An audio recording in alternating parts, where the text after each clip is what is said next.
ہمارے ذہنوں میں جو معیارات بیٹھے ہوئے ہیں وہ کیا ہے؟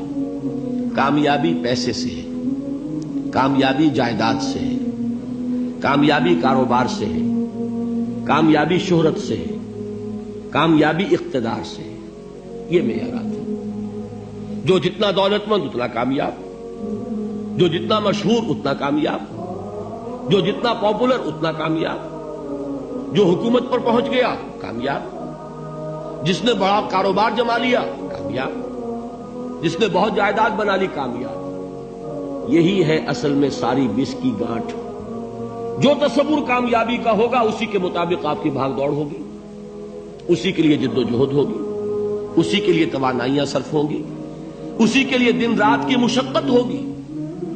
یہ ہے اصل شے جس کی یہاں نفی ہو رہی ہے. کامیابی دولت سے نہیں، کامیابی شہرت سے نہیں، کامیابی اقتدار اور طاقت اور حکومت سے نہیں، بلکہ کامیابی ہے ایمان سے، عمل صالح سے، تواصی بالحق سے، تواصی بالصبر سے. آپ غور کیجئے اس نقطہ نظر کا، اس ایٹیچیوڈ کا، یہ جو مینٹل ایٹیچیوڈ ہے اس کا بدل جانا ہی انسانی شخصیت کے اندر انقلاب برپا کرے گا. اب آپ کا نتیجہ کیا نکلا؟ اگر تو دولت سے کامیابی ہوتی تو قارون بہت کامیاب تھا، اگر حکومت سے کامیابی ہوتی تو فرعون اور نمرود بہت کامیاب تھے.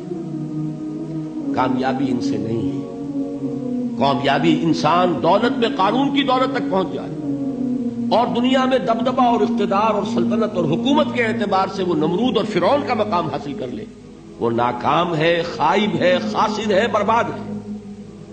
اور ابو ذر غفاری کامیاب ہے، چاہے ان کے پاس کچھ نہیں تھا، جھونپڑی تک نہیں تھی، کوئی گھر نہیں تھا.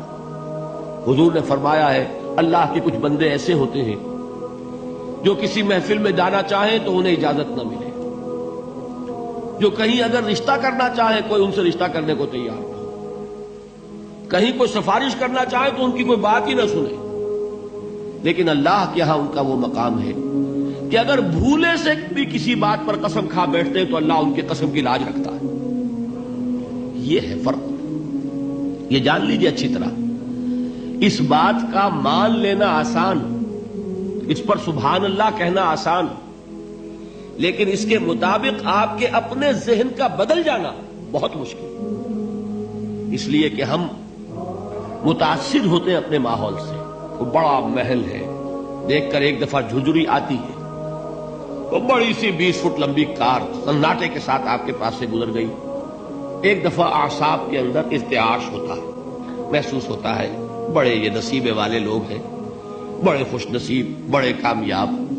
حالانکہ کچھ معلوم نہیں کہ یہی سب سے بڑی بد نصیبی ہو سکتا ہے کہ یہی سب سے بڑی ناکامی ہو. اگر ذہنوں میں یہ بات بیٹھ جائے کامیابی کس شے سے. یہی وجہ دیکھیے قرآن مجید میں بارہا آپ دیکھیں اولئک هم المفلحون، یہ ہے لوگ کامیاب ہونے والے. آج یہ آپ نے نماز میں وہ آیات سنی، یا ایھا الذین آمنوا ارکعوا واسجدوا واعبدوا ربکم وافعلوا الخیر لعلکم تفلحون. اے ایمان والو، رکوع کرو، سجدہ کرو، اپنے رب کی پرستش اور بندگی کرو اور اچھے کام کرو تاکہ تم کامیاب ہو جاؤ. تو کامیابی کن چیزوں سے ہے؟ یہ ہے سب سے بڑا سبق. یہ ہمارے دل میں اگر بات بیٹھ جائے، ٹھک جائے، تو زندگی بدل جائے گی. صبح و شام بدل جائیں گے، نقشے بدل جائیں گے، بھاگ دوڑ کا رنگ بدل جائے گا، ویلیو سٹرکچر بدل جائے گا. آج وہ ایک چیز نہایت اہم نظر آ رہی ہے، کل نہایت غیر اہم نظر آئے گی. جیسے کہ حضور کی حدیث ہے مالی ولد دنیا، مجھے تمہاری اس دنیا سے کیا سروکار ہے.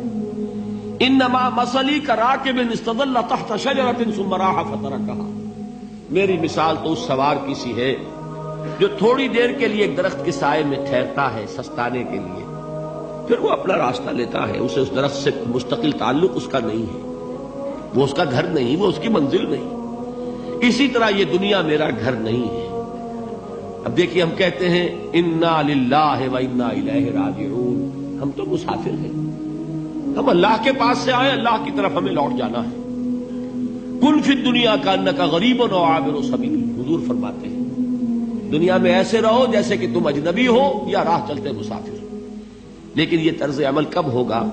جبکہ یہ آیت ہمارے ذہنوں کے اندر بیٹھ گئی ہو، والعصر ان الانسان لفی خسر الا الذین آمنوا وعملوا الصالحات وتواصوا بالحق وتواصوا بالصبر۔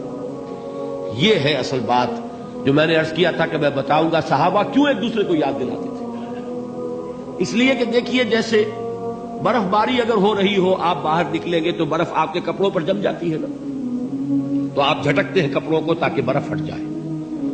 ہمارے ایمان پر اس دنیا میں رہتے ہوئے جب ہم متاثر ہوتے ہیں ماحول سے تو گردہ آ جاتا ہے، برف پڑ جاتی ہے، اس کو جھٹکتے رہنے کی ضرورت ہے۔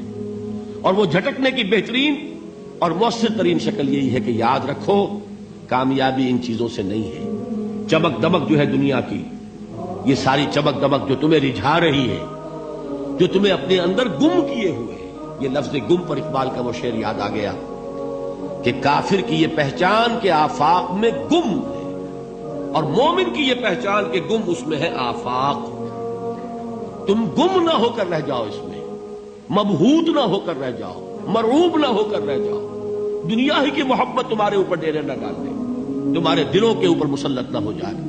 لہذا تازہ کرتے رہا کرو، والعصر ان الانسان لفی خسر الا الذین آمنوا وعملوا الصالحات وتواصوا بالحق وتواصوا بالصبر۔ پھر یاد کر لو، پھر تازہ کر لو اپنے اس یقین کو کہ کامیابی دولت سے نہیں، کامیابی ثروت سے نہیں، کامیابی اقتدار سے نہیں، کامیابی شہرت سے نہیں، کامیابی جائیداد سے نہیں، کامیابی ہے ایمان سے، کامیابی ہے عمل صالح سے، کامیابی ہے تواصی بالحق سے، کامیابی ہے تواصی بالصبر سے۔